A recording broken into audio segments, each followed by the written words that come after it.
Life in a world that keeps changing. Think that it's progress you're making. Copy and paste pretty faces all the time. Pictures so perfect we play through. Only cause you set up the angle. Web that you weave got us tangled. Caught in what's before our eyes. Show up. Thank you, Lord. Ngayon yung dineclare ng Hong Kong government na hindi natin kailangan magsuot ng face mask. So, maraming salamat sa Panginoon at dinig niya ang ating mga panalangin. At ganun din, sana maging normal na ang lahat at nang tagal-tagal na rin tayong hindi nakauwi ng Pilipinas, so maging normal na sana ang lahat. Punta tayo sa labas mamaya at medyo mag-observe, but I'm sure na syempre para sa safety, mag-wear pa rin tayo ng face mask kung sasakay tayo ng bus or punta tayo ng market. Pero sinabi ni amo na okay, pwede na namang hindi mag face mask, kaya lang yun na nga sabi niya, pag sasakay ng bus at saka mag-market, doon lang kami mag-face mask. Pero pag sa labas lang, okay lang, walang face mask. Yun lang, guys. Pag-pray lang natin na sana tuloy-tuloy na talaga. Halos 5 years na rin di ako nakauwi ng Pilipinas. Ay, so sad. Dami na nangyari sa Pilipinas, sa aming family. Like, nawala yung tatay namin. Hindi kami nakauwi talaga. But this is the reality na tanggapin na lang natin. Masakit, pero kailangan natin talagang tanggapin. Yun lang, guys. Na I pray na tuloy-tuloy na talaga this year na makauwi ako sa Pilipinas para naman makita ko ang family ko. Yan. See you there, guys. Magma-market ako mamaya. So,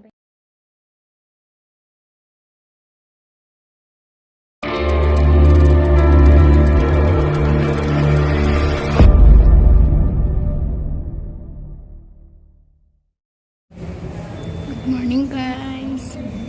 Today is March 1. I'm here in McDonald's for breakfast. Yes.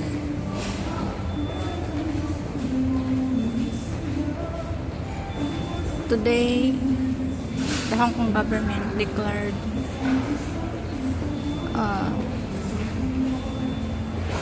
na wala na tayong face mask, pero andyan pa rin sila. May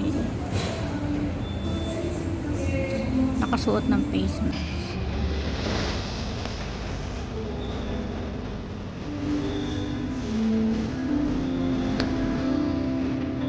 As you can see,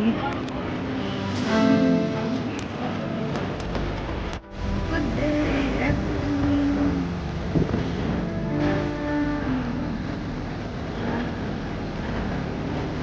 Beautiful place. Yes.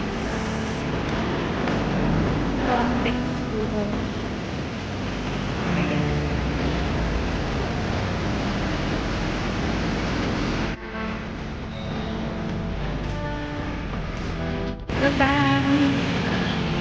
Punta ako ngayon sa market.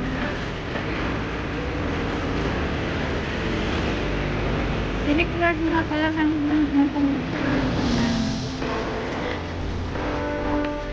allowed na tayong face na. Pero ang dami rin naka-face. Ayan yun. Parang naiilang yata sila. Ako. Naka-face na parang. Yan natin parang.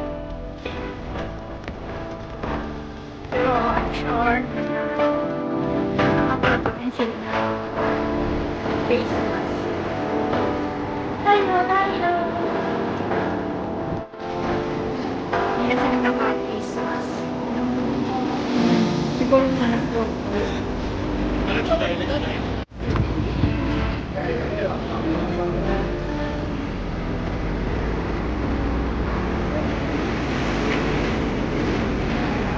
Ito yung sinasabi. Yan. Thank you, Lord. I'm prayers. Now I'm tuloy-tuloy na bumalik sa normal. Para naman kapag-action na kami walang sagabo. Ayan.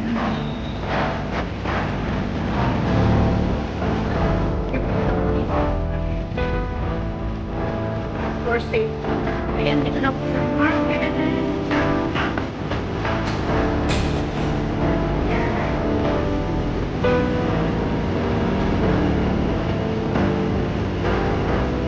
May iba naka-face mask na may. Teka.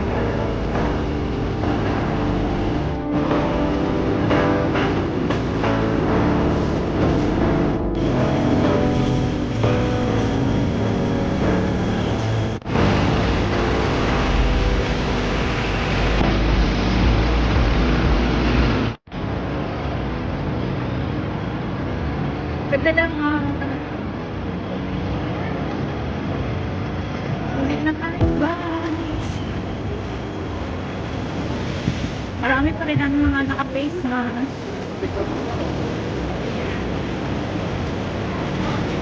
Maglalakad-lakad tayo lang dito.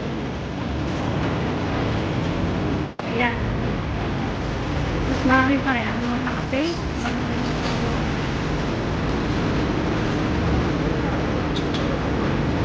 Lakad-lakad lang tayo.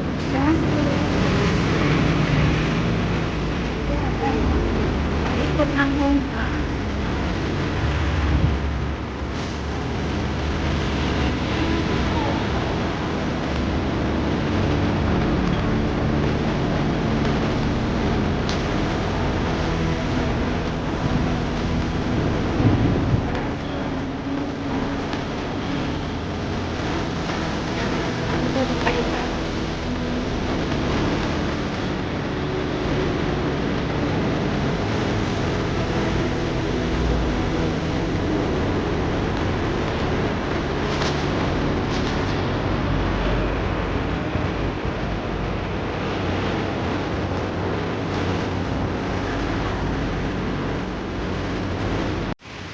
Ayan, naka-face mask pa rin tayo.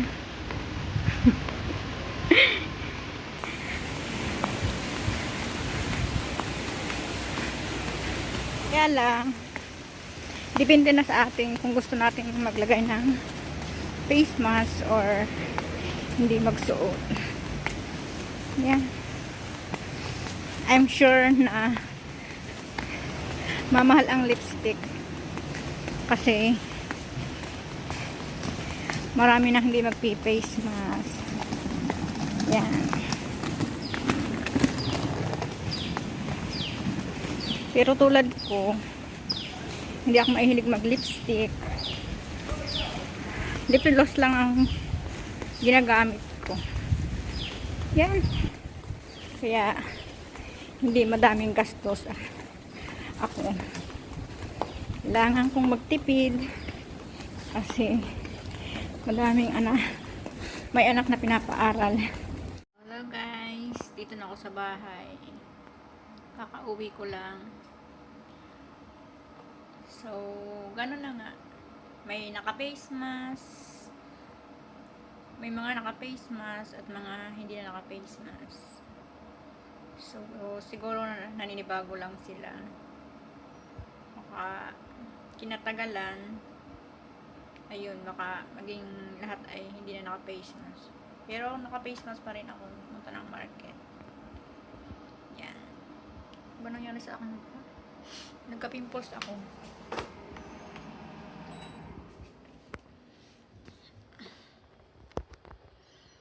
Pinipimples yata ako.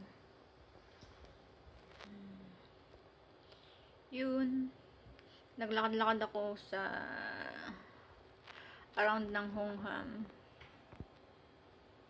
Ayun. Masasanay rin sila. Kasi sa tagal ba naman nung halos 3 years o 2 years na wala tayo.